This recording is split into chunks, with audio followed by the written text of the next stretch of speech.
guessed you'd stand here as South African coach? 2 weeks ago I thought I was going to be in St. Francis over Christmas, maybe take a little trip down to Fancourt, play some golf, but things have changed. But it's a new challenge for me. When I first came to this ground as Titans coach, it was a new challenge, and now I've been thrown a new one, and I'm really looking forward to it.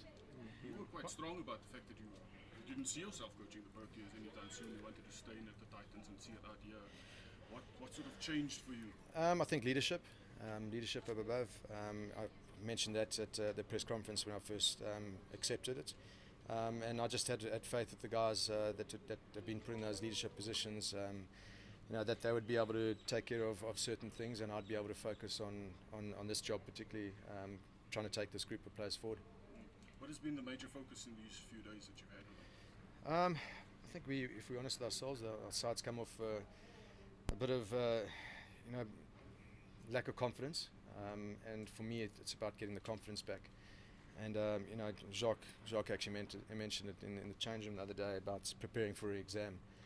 If you go into an exam that you don't feel prepared, you're not going to have the confidence, and that's ultimately what we've been trying to do over here, is get the guys' confidence back, make sure that we've ticked every single box possible, so that when they do get into the test match, they feel like, I'm ready for this. We've got some great knowledge in the dressing room. The consultants that have come in, the new coaching staff that has been around, that's been fantastic as well. So there's good knowledge going through one sort of communication channel, which has been ideal. And I think ultimately our role as coaches and the whole staff is about trying to create an environment for these guys to go out there and play their best cricket, and that's what our role is. It's been hard work on the coaches. We've thrown a lot. Our shoulders are a bit sore, but I mentioned that we want to get the dirty work done, and the dirty work is sometimes a little bit uncomfortable for the players in the nets, but we spoke about being adaptable and open to change, and to try and break the ceiling a bit and see how far we can push ourselves as individuals, but ultimately as a team as well. And that for me has been the whole focus around what we've been trying to do these last couple of days. Mark, in your 3 years as a coach, what do you think have been the most valuable lessons that you can now take forward into this new role? Valuable lessons. I think,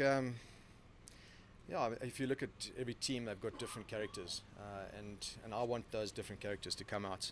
Sometimes I look at a guy like, I don't want to mention any names, but there's one particular individual that it'd be very difficult to control 11 of them. But having one or two of them in the team is okay, Is his first name starts with a Q? No. It's actually not. But I think for me, you want those characters, you want the diversity, and we certainly have got diversity within our dressing room. So I want those characters to come out, because I think they've got value to add in their own department and to the team unity as well. So I encourage that. As long as all the arrows are going in the right direction, I think we can build this setup into a strong unit. The other thing is understanding that we don't know everything, and there's certain players in there who have played a lot of Test cricket. Sometimes you just got to be a man manager to them. Other individuals coming in, they maybe need a little bit more coaching and a little bit more knowledge passed on to them to try and speed up the learning process. So it's just trying to be the best that you can be for that individual. Like I said before, you want to create an environment where the knowledge is there, the challenge is there, and ultimately try to push the players to be the best that he can be, and for the team as well. Mark, you didn't sign off with the Proteas as a player the way you would have wanted to. Does that motivate you now in this new role? Do you really want to kind of like set the record straight, as it were? No, not really. I played a lot of cricket for South Africa. Sure. I didn't go out the way I'd liked it to have happened, but I was a part of a team environment there that made me feel like I went out at the right moments, and they made me feel a part of it as well. So, no regrets with the way things happened for me. I've learned a lot of life lessons going forward. I was out the game for 5 years after that. I got involved in conservation, which I really enjoyed, and I found a nice passion there as well. For me, this is another challenge. I'd take another job where maybe Cricket South Africa, well, not Cricket South Africa, but the whole game of cricket in the country backs up against the wall, and I like to think it brings out the best in me. So I'm up for the challenge, and I'm up to do the hard, dirty work in order to try and get us back to where we should be. Mark, just on that, I mean, as a player, you were always known to be really good in a crisis. What do you think, in your personality, in your character, whatever? I mean, presumably this is a crisis we're in at the moment, and what do you think, makes you such a good man for those situations?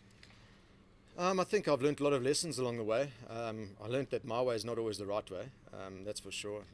There are times in my career where I used to go out there and be quite aggressive and try and sort of impose myself on teammates and that. And this is what I've learned about diversity within a setup.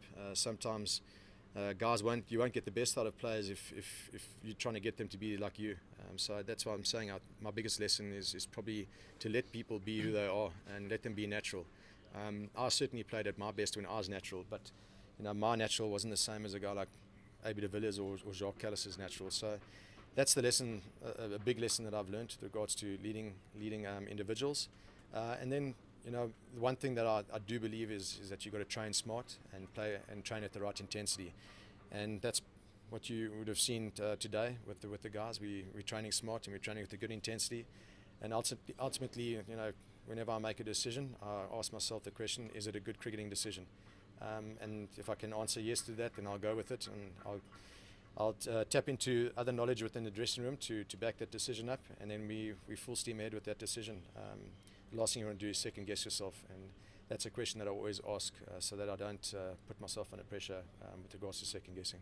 Mark, I know it's been a hectic couple of weeks for you guys, but is this a good first series for you? England haven't had a great 2019 with Red Bull cricket. Is this a series you guys go into thinking you can seriously win this series? Yes, I wouldn't be standing here if I didn't think that we could win the series. We've been through some tough times in this country, so I believe that we're very resilient. That we've been through tough times in the past when I was playing, where we turned it around within 2-3 days to go beat the great Australian side. So, sport can change very, very quickly. It can take one session where all of a sudden someone takes a good catch, or you pick up 3 or 4 wickets in a session, and the momentum changes, and all of a sudden that belief and that confidence is there. The one thing that we have promised each other in that dressing room is that what's happened in the past, it's not the burden for this team to carry. For me, it's about a new change. We've got a new coaching staff, new faces in the dressing room. We can't look behind. We've got to look to the future now. And yes, I would want no other team other than the English to come and challenge us.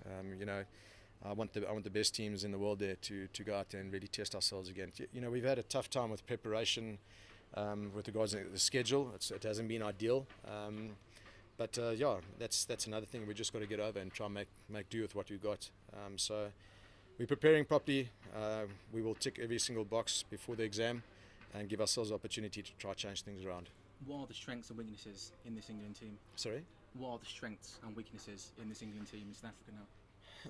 Well, I don't want to warn you guys what we're planning on doing, but look, I think both sides are strong. If you look at the two sides on paper and you look at their stats, they are good. I mean, a lot of talk has been about Archer and the way that he's been bowling. He bowled really well in the Ashes, but you have a look at it, the way things went down in New Zealand, he probably wasn't at his best. So things can change overnight. I look at both teams, and they've got some good batters. If you look at the English batting lineup, there are a couple of youngsters there that could show signs of promise. There's a lot of experience there as well. They've got some good all-rounders. But I'm not too focused on them right now at the moment, so we're focused on what we have to do in order to prepare properly. And just finally, one more for me. Is it always special when England come to South Africa, in terms of big country, the fans come over? Does it always have a special feel when England comes to South Africa? Absolutely, I think it's both ways around. And when we go to England, it's always a fantastic series. And when they come here, it's a fantastic series as well. I think you want to challenge yourself against the best. And traditionally, South Africa and England series have been tough fought series where they've gone through axing of captains and all that type of stuff. They've always been tough tests.